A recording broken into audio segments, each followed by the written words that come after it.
کلید تمرین 24. 1. کشاورز از خود گذشته خوشحالی آن شب را هرگز از یاد نخواهد برد. 2. کار روزانه سفرعلی تمام شده بود و او به روستای خود برمیگشت.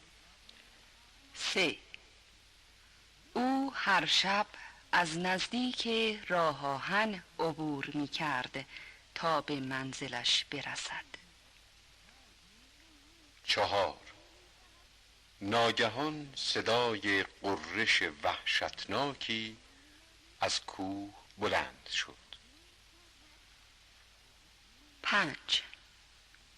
از این فکر شدیداً سراسیمه شد و دلش به شدت لرزید. 6.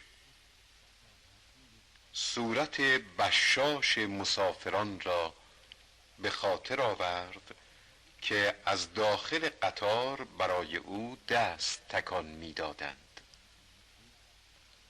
7. مضطرب و با تن لخت به سوی قطار می دوید تا زندگی مسافران را نجات دهد. 8.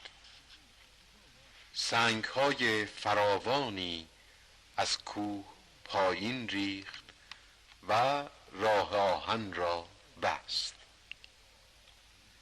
9. همه از او سپاسگزاری کردند و می‌خواستند به خاطر از خودگذشتگیش جایزه‌ای به او بدهند. 10.